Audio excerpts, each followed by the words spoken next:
مصطفى بيقول لي انا حلمت ان انا ماسك ايد خطيبتي وماشي انا وهي كده، وكان تحتنا كده زي ترعه او بحر، فبتقول لي انت بتحبني يا مصطفى؟ قال لها اه طبعا بحبك. طب تثبت لي؟ راح نطت على طول. لا بص يا عم مصطفى، انت قبل ما تنام يا حبيبي انت اتفرجت على فيلم احمد السقا ومنى زكي بتاع افريكانو، فده مأثر عليك.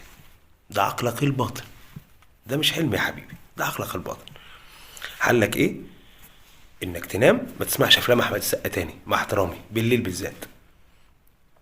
اخاف تيجي في مره تقول لي انت حلمت مثلا ان انت شفت، او انت شفت فيلم ابراهيم الابيض بالليل ونمت، دي تبقى مصيبه يا مصطفى. انت لو شفت ابراهيم الابيض بالليل ونمت، الزرازير بعد كده هيطلعوا لك في الحلم وهياخدوا بالهم من اللي عملته في ابوهم قبل كده، عبد الملك زرزور، ومش هيسيبوك يا مصطفى.